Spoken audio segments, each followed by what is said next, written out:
นี่ทักทายสบายดียำถึงเทงนี่เฮาจะได้ขึ้นป่านะมื้อนี้นะเพราะว่าเฮามาหน้าแล้วเอาน้องชายมาโชนบ่เกตบ่หน้าเพิ่นก็บ่ที่สอนบ่ไม้นำสิ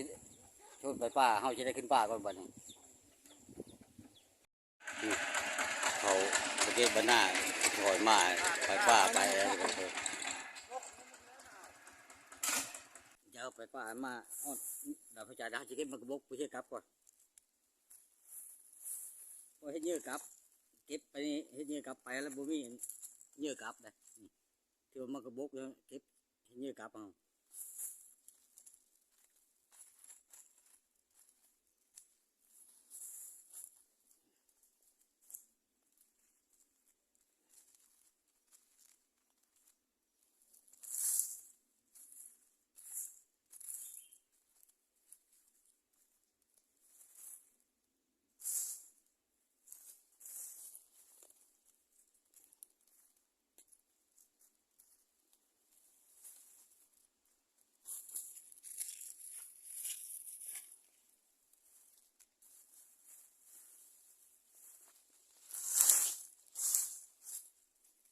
มดดงนี่ยังเลยเท่าพวกเดียวนี่มันกระบก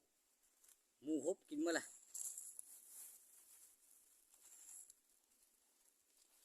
พวกเดียวพอมันเคยทางก็หมูที่บ่เฮากินนะ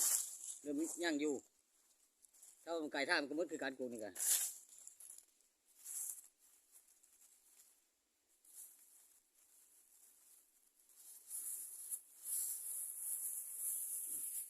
คือมันกระบกเฮาเก็บไว้เฮ็ดเนี่ยครับได้หลายพอละบัดหลังจากว่าเฮาเดินทางขึ้นป่าเฮามาฮอดเลยนะบัดนี้ฮอดบ่อยู่ละเฮาบ่อยู่แล้วเฮาสิหาดังพื้นดังไฟไว้ไปหาเชือกกับเชือกโกงเพราะว่าค้ำแล้วมื้อนี้นะโอ้ชายนะก็ไม่ใช่ค้ำมามื้อนี้ก็มี3 คน4 คนนะบ่เกตบ่หน้าเพิ่นบ่คำชอนบ่ไม้มานำกันเที่ยวนี้เพราะว่าบ่ได้หมทางกันแต่เฮิงแล้วกับบ่ไม้เพิ่นน่ะได้ปีปลายแล้วหาก็ได้มาอีกปีนี้ละมานำกันบางทีอาจจะโชคหมานได้หมู่ก็บ่จักได้วันนี้เฮาสิเลาะไปหากินแรกก่อนหาเลาะบึงปลาตามอ่างตามแถวนี้สิมีหรือบ่แล้วเจ้าเข้าไปกินหมดแล้วครับบ่ได้มาแต่เฮิงเลยเพราะบ่มีในกินแรกมาฮอดเยอะเข้าเฮาสิหาลงโหยนี่หาชะปลาชะเผือก็บ่ไหม้เพิ่นหากินแรงก่อน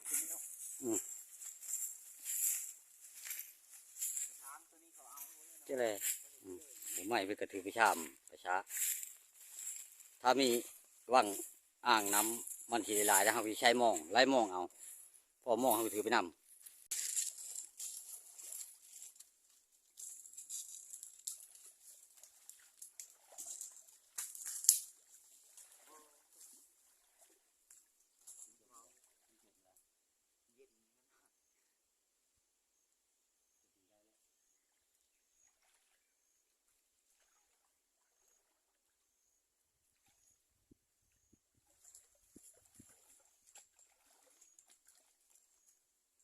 ยังมองแล้วสิไปหาไหลทางลมก็มีปลาอยู่บ่ว่างถ้าอยู่แถวเนื้อก็ดีสิเป็นยามอยู่นะ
ตู้ปลา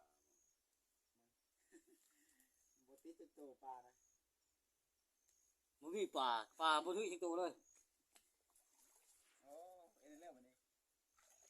ทางที่แรกนี่เพาะปลาก็บ่ได้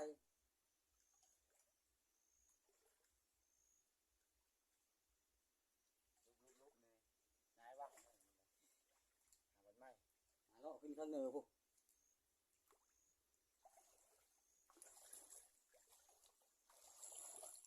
น้ำแห้งอยู่ที่หน้าที่อยู่ตัว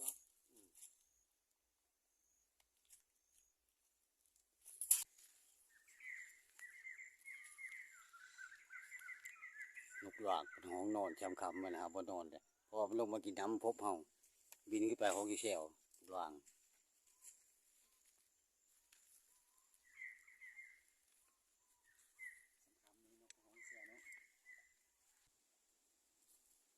ยังมองเบิ่งป่าวังนี่ก่อนสิมีป่าบ่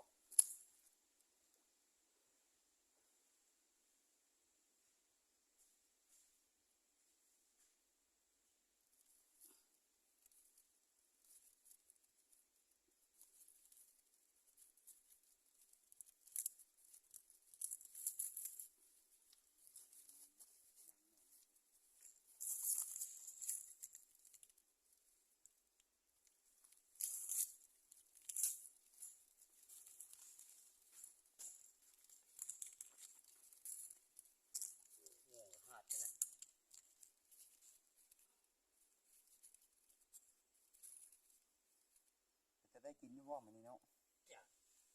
ป่าก็บ่เห็นหลายไปเลยยังลองเบิ่งถือสิบ่ เลือกตัวนะ เลิกเติบได้ มันแห้งปลาขอร้ายหวัง ประทังนั่นแหงหลายอยู่ได้ประทังไหน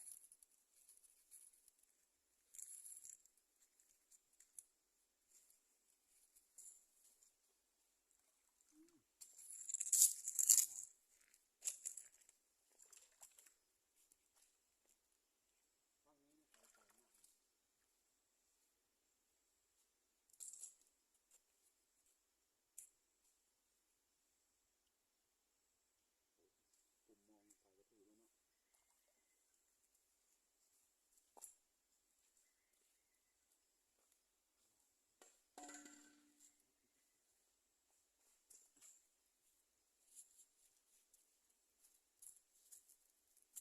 เจ้าว่าเฮา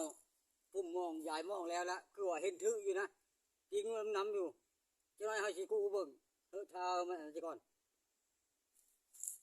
เพราะมันเที่ยวลายจะก่อนเฮาสิยามลองเบิ่ง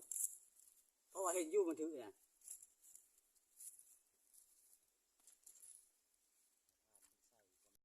นี่สิเลาะขึ้นมาวังนี่มีปลาหรือบ่เลาะเบิ่งก่อนพอวังเฮาแค่มองลงที่นี่เห็นถืออยู่จะว่ามีอยู่อ่างนั่นน่ะแต่เฮาสิมาเบิ่งอ่างนี่ต่อโอ้บ่มีปลาอ่างนี่เนาะบ่มี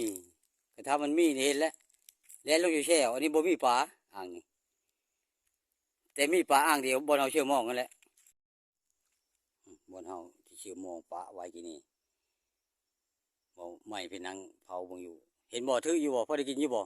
รับรอง เออ นอนมันนี่นะ เออถือว่าพอได้กินแล้วบัดนี้เนาะพอแล้วแรงก็เอานะ งอบ้าง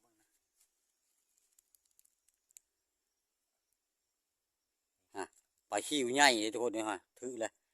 โอ้ถือเลยถือว่าแล้วแรกยี่ดอกชำนี้ ถือลายอยู่เด้อ ก็เขาเลาะขึ้นมาก็มีแต่อ่างเดียวนี่แหละปลานะเพราะว่าเขา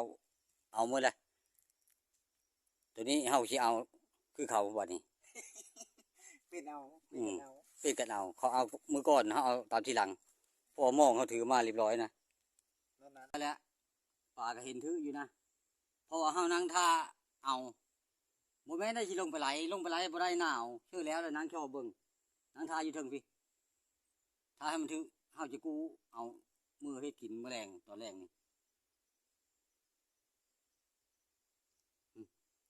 ถือเลย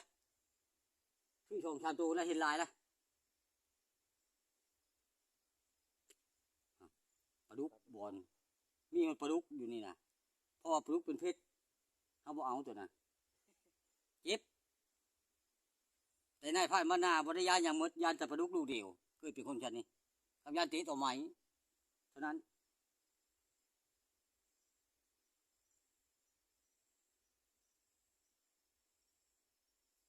ปลาเป็นคนมีกูขี้เลยน้อง เอาสิไปหามองก่อนวันนี้เฮาสิหายามมองกูมองก่อนเพราะว่าคำเลยเจ็บท้องยิงเข้าอะไรกระเพาะขึ้นเลยเขาแรงยังไม่ได้กินเขาง่ายไม่ได้กินอยู่กูมองก็ยามมองก่อน ผ่านเป็นลงกูมองได้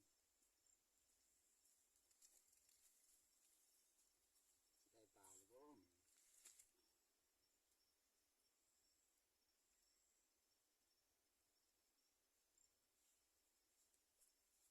โอ้ถือได้ถือลายเติบได้ ว้าวจัดไปมัน ลึกย้อนหน่อยนี่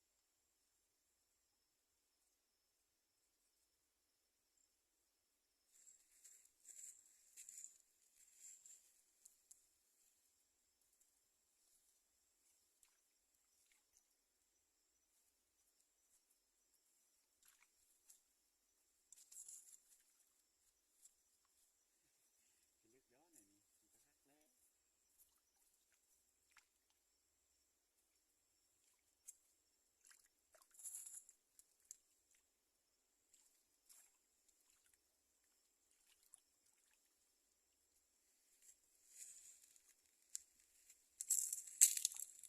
พูดทั้งเรา โอ้ลูกก็มีทุกคนเลยเพราะว่ามันถือบุคักมองเขานี่ถือว่าได้เรื่องเลยหมานเชื่อนางทาแป๊บเดียวข่าวสารหล่นมองถือโลดโอ้ มองกันนองมาตีมองสัก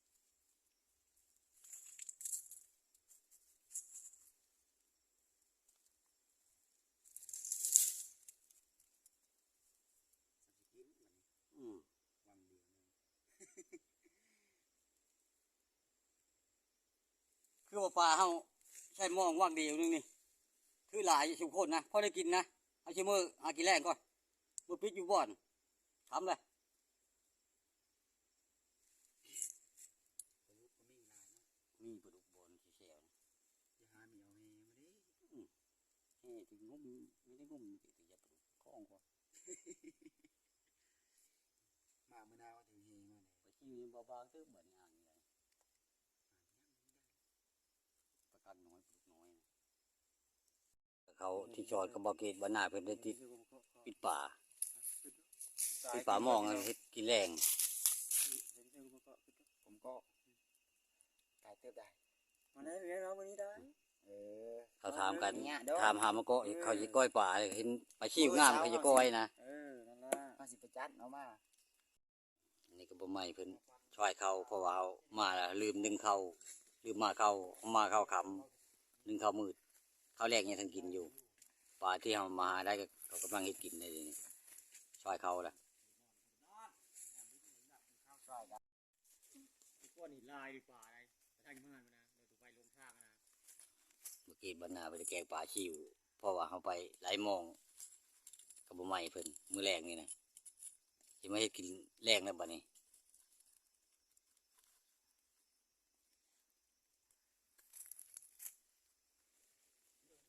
ว่าดีทางเต็นนอนมาสิเป็นทางเนาะนั่นแหละคนกูจะกลับกะเรามากินข้าวไอ้พี่เราเลาะมานี่นี่ตามทางแล้วน่ะกูมาคิดเกี่ยววันนี้แล้วเฮ้ย เมื่อกี้เพิ่นบรรณาไปตักแกงปลาชิวเขาไปไหลมองกับบ่ใหม่เพิ่นมื้อแรงนี่มาเฮ็ดกินข้าวชุบแล้วเป็นตักแกงกินข้าวแล้วบัดนี้ กินหอมดีเฮ้ยอะไรจะได้ เอานะ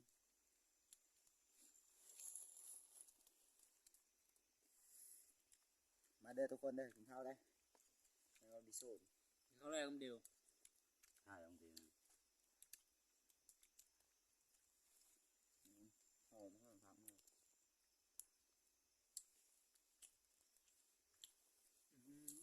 เขาหอน อย่ามาหาป่าเลยนะชาเลยนะชาพักหอมไม่ง่าย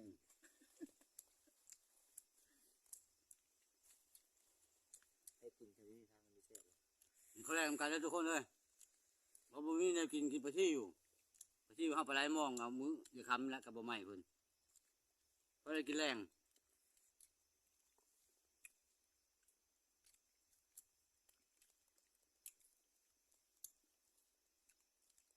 เพิ่มมา เต็มหมดเ